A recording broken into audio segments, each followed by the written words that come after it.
But he was completely a directorial, school by fire. Even like Harvey Keitel, Quentin, I've made a lot of movies, and I've never dealt with a crazy motherfucker like Lawrence. Tim wouldn't even act with him in the same room. I don't want that fat fuck in the goddamn room. Quentin once said the only thing worse than a lousy actor is a great one who won't follow the rules. In 30-plus years, he's jump-started more comebacks than a 12-step program, but he's also slammed the door on a few for good. Ready to meet the 6 who pushed him until he snapped the casting leash for good? Let's roll. They met in the video store days, so when Reservoir Dogs rolled around, Mr. Blonde felt like fate. Problem: Madsen showed up hungover and salty because Travolta snagged Vincent Vega. Quentin rewrote the cop torture bit just to keep him awake, but every take died while Mike argued ear-slicing wasn't cool. Tarantino later told Charlie Rose watching Madsen improvise sadism was babysitting a teen who just found Slayer. They hugged it out for Kill Bill, yet on The Hateful Eight, Madsen whined about the 70mm schedule and page count. Quentin trimmed him to a silent cameo and never called again. Jennifer looked perfect for Daisy Domergue, raw, fearless, happy to get bruised.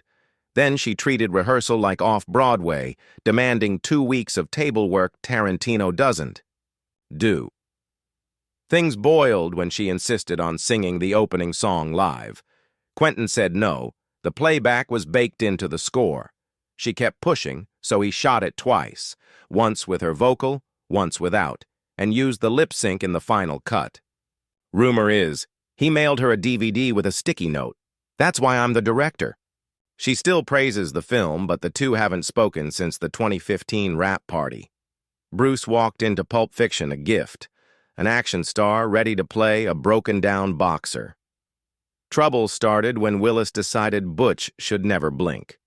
Quentin wanted fear in the pawn shop basement. Bruce wanted Stoneface. The standoff ended with Willis disappearing for 3 hours. Tarantino cooled off by feeding extra lines to Ving Rhames, forcing Bruce to match the new energy. After the premiere, Bruce joked on Leno that Quentin directs like a Cajun chef, throw it all in and let it burn. Tarantino laughed on air.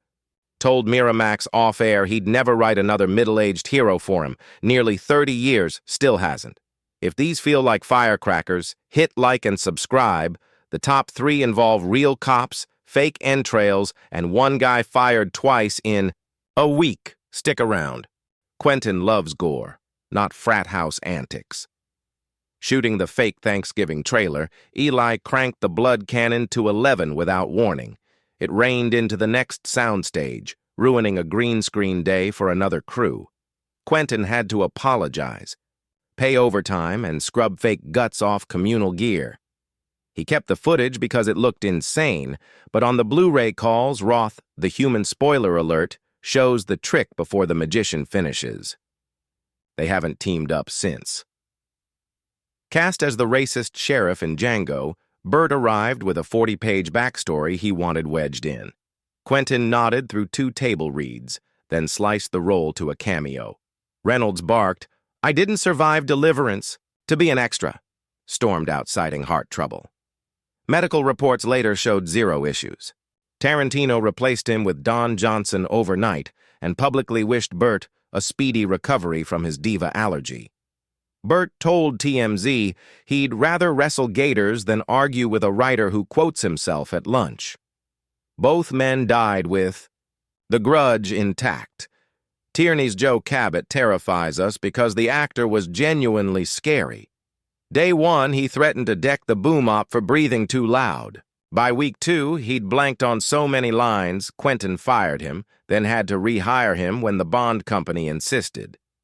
The last straw. Tierney, stripped naked, strolled into dailies yelling, "This is what real men look like," Quentin called. The cops had him escorted off and looped most dialogue later with a sound alike. Ever since, Tarantino calls Tierney a loaded gun, fun to hold till it points at you. No director gave Tierney a lead again, and Quentin still calls it the ulcer that taught me loyalty's earned, not owed.